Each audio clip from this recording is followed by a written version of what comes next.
વિદ્યાર્થી મિત્રો નમસ્તે. ગઈ વખત આપણે ઈદગાહ પાઠ જોતા હતા, બરાબર. હવે આ પાઠ આપણે આગળ જઈએ पाठ में. तो यहाँ पर हम आए थे. तो सबसे पहले सब लोग ईदगाह जाते हैं, मेले में जाने की तैयारी करते हैं. मेले में गए, सब बच्चे चकडोल पर घूमे, फिर खिलौने की दुकान पर गए, मिठाई खाई और फिर हामिद ने खिलौना लिया चिमटे का. और फिर सब बच्चे घर चले. और भी बच्चे थे जिन्होंने मनपसंद खिलौने लिए. उनमें ये जो सम्मी है उन्होंने खंजरी ली. सबने हामिद को कहा कि तुमने तो एक चिमटा लिया, ये चिमटा कोई खिलौना है क्या? लेकिन चिमटे का जो चिमटा है उसके फ़ायदे जो बताए, तब सब चिमटे से प्रभावित हो गए और फिर सबका मन चिमटे से खेलने के लिए ललचाया. सम्मी ने हामिद को कहा कि हामिद, तुम मेरी खंजरी लो, मैं तुम्हारा चिमटा लेती हूँ, तुम मुझे चिमटे से खेलने दो. खंजरी 2 आने की थी. अब आगे हामिद ने खंजरी की और उपेक्षा से देखा. उपेक्षा यानी तिरस्कार भरी दृष्टि से, यानी जैसे मन ही न हो लेकिन लेना पड़े, इस तरह उन्होंने देखा. बोला, मेरा चिमटा चाहे तो तुम्हारी खंजरी का पेट फाड़ डाले. यानी मेरा चिमटा इतना मजबूत है कि तुम्हारी खंजरी का पेट फाड़ डाले. बस एक चिमटे की जिल्ली लगा दी, बस एक चिमटा लगा दूँ तो तुम्हारी खंजरी डब डब बोलने लगी. जरा सा पानी धुल जाए तो ख़त्म हो जाएगी, और जो अगर पानी उस पर गिरा तो तुम्हारी खंजरी क्या हो जाएगी? ख़त्म. आज के जो खिलौने हैं प्लास्टिक के हैं, खंजरी कभी लोहे की आती हैं, लेकिन पहले के ज़माने में ऐसे मजबूत खिलौने नहीं थे. मेरा बहादुर चिमटा आग में, पानी में, तूफान में बराबर डट कर रहेगा. यानी मेरे पास जो चिमटा है वो तो इतना मजबूत है कि आग हो, तूफान हो, पानी हो, उन सब में डट कर मुकाबला करेगा. यानी मेरा चिमटा तो मजबूत है. चिमटे ने सभी को मोहित कर लिया. लेकिन अब पैसे किसके पास थे? यानी चिमटा सबको पसंद आया, सब चिमटा खरीदना चाहते थे, लेकिन पैसे किसी के पास नहीं थे. फिर मेले से बहुत दूर निकल गए थे और चिमटा ले तो भी मेले से बहुत आगे निकल चुके. और फिर कड़ी धूप भी थी और सबको जल्दी थी घर पहुंचने की. बड़ों से जीत करे तो भी वो चिमटा नहीं ले सकते. बड़े लोग, उसके माँ बाप हैं, उनके पास अगर पैसे मांगे और जिद करे कि मुझे चिमटा लेना है तो भी नहीं मिल सकता, क्योंकि उनके पास इतने सारे पैसे थे जो उसके माँ बाप ने पहले दे दिए थे और बच्चों ने उन पैसों को खर्च कर दिया. हामिद है बड़ा चालाक, इसीलिए उसने अपने पैसे बचा कर रखे. फिर बच्चे सब कहते हैं कि हामिद तो बड़ा चालाक है, जिन्होंने पैसे बचा कर रखे और एक खंजरी ली. औरों ने 3-4 आने पैसे खर्च किए पर कोई काम की चीज़ न ली. यानी और बच्चों ने भी 3-4 आने का खिलौना लिया, लेकिन कोई काम की चीज़ न ली. हामिद ने 3 पैसे में रंग जमा लिया. हामिद ने 3 पैसे में क्या किया? रंग जमा लिया. यहाँ पर रंग जमाना मुहावरा है. मुहावरा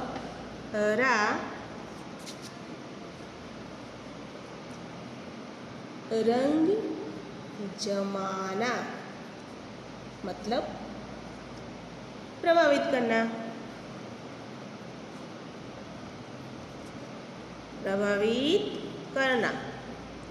तो 3 पैसे में हामिद ने सबको मोहित कर लिया. सच ही तो है, खिलौनों का क्या भरोसा. सच ही कहा है कि खिलौने का क्या भरोसा. खिलौना टूट फूट कर चूर हो जाएंगे। हामिद का चिमटा तो बरसों तक रहेगा, यानी हामिद का जो चिमटा है वो तो लोहे का है, इसीलिए वो बरसों तक रहेगा। मोहसिन ने कहा, जरा अपना चिमटा दो, हम भी देखें, तुम हमारा बिस्ती लेकर देखो।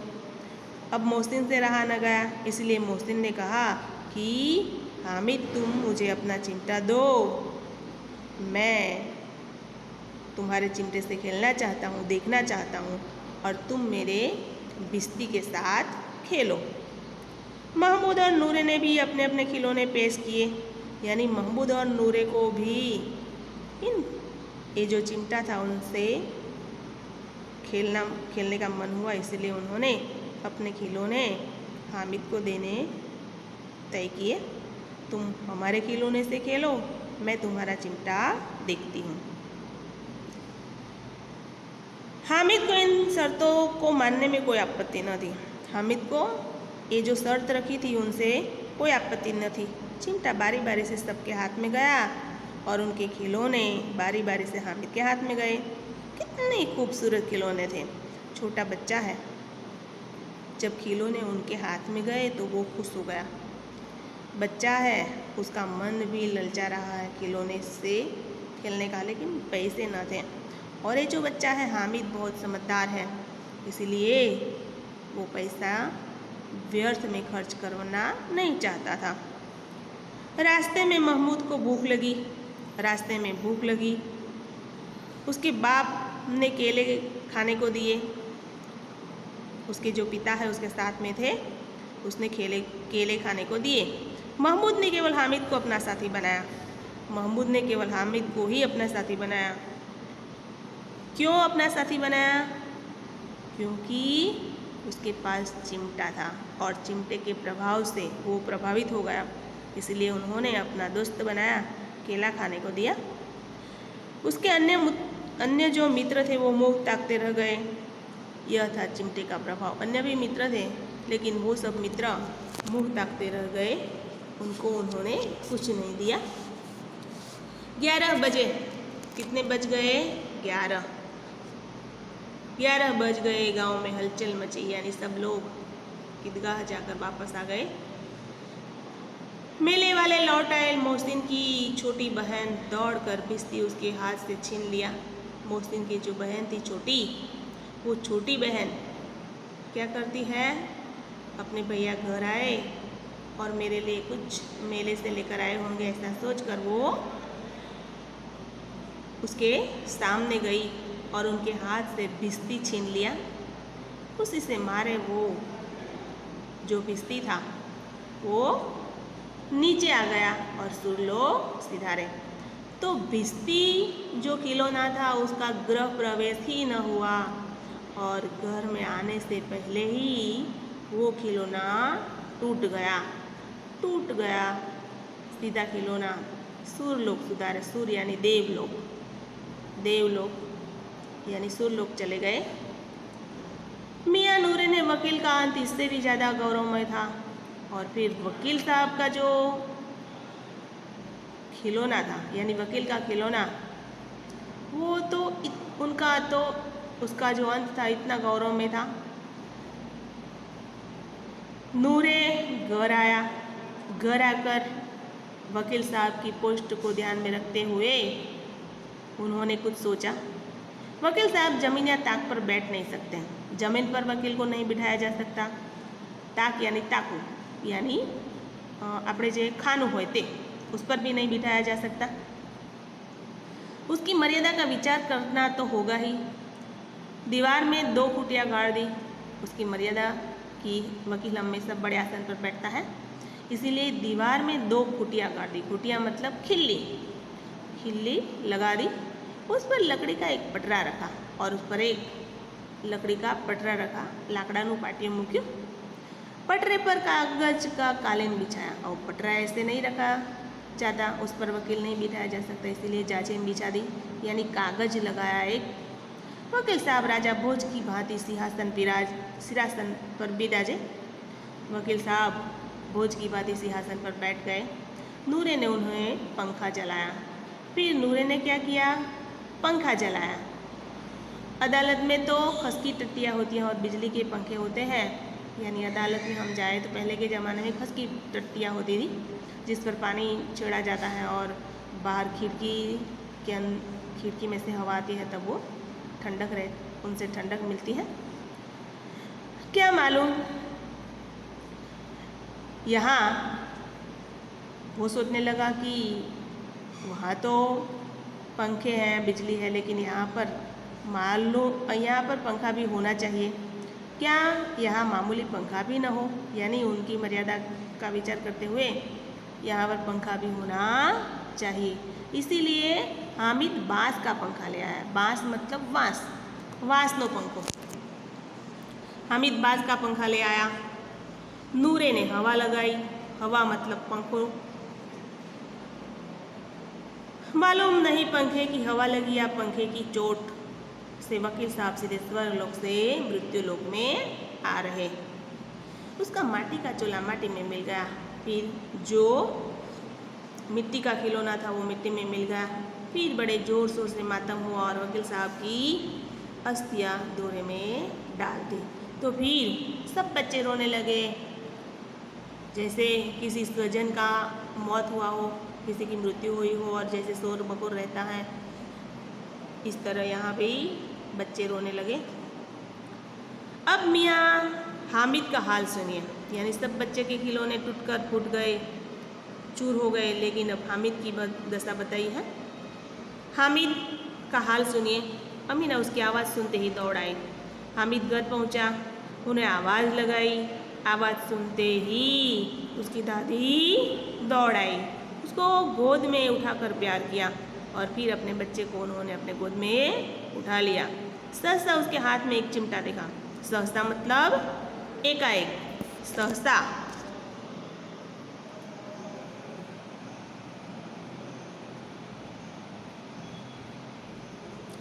सहसा मतलब एकाएक,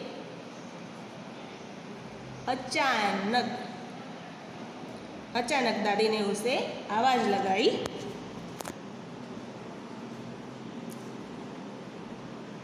सहसा उसके हाथ में चिमटा देखकर दादी चौंकी, बोली, यह चिमटा कहाँ से ले आया? दादी चिमटे को देखती हैं तो पहले नाखुश हो जाती हैं, पहले उसे बुरा लगता है और कहती हैं कि तुम ये चिमटा क्यों लाया? फिर हामिद ने कहा कि मैंने उसे मोल लिया है। मोल लेना,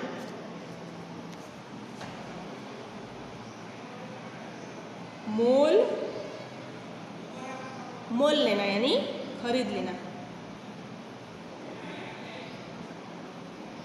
मैंने उसे मोल लिया है, खरीद लिया है। के पैसे में? कहा कितने पैसे में? फिर बताया कि 3 पैसे में। हामिद ने छाती पीट ली। हामिद ने कहा कि वो तो मैंने 3 पैसे में लिए। हामिद ने छाती पीट ली। छाती पीट लेना मुहावरा। छाती पीट लेना तो दुख प्रकट करना। हामिद ने जब कहा कि मैंने ये चिमटा 3 पैसे में खरीदा तो दादी ने क्या किया? छाती पीट ली, दुख प्रकट किया। ये मुहावरा है, ये भी मुहावरा है।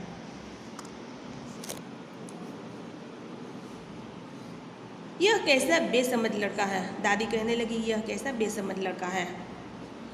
दोपहर हुआ, कुछ खाया न पिया, यानी दोपहर हो गई। फिर उन्होंने कुछ न खाया न पिया और लाया तो क्या चिमटा। सारे मेले में तुझे और कोई चीज़ न मिली?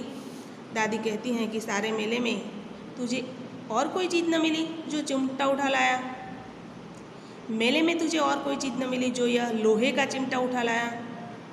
हामिद ने अपराधी भाव से कहा। अपराधी भाव से यानी जैसे कोई अपराध किया हो, इस तरह उन्होंने विनम्र भाव से कहा कि तुम्हारी उंगलियां तवे से जल जाती थी, इसीलिए मैंने लिया। उन्होंने कहा कि तू जब रोटियां पकाती थी तब तवे से तब तेरे हाथ जल जाते थे, इसीलिए मैंने चिमटा खरीदा। बुढ़िया का क्रोध स्नेह में बदल गया। तो बच्चों यहाँ पर भी प्रश्न है कि बुढ़िया का क्रोध स्नेह में क्यों बदल गया।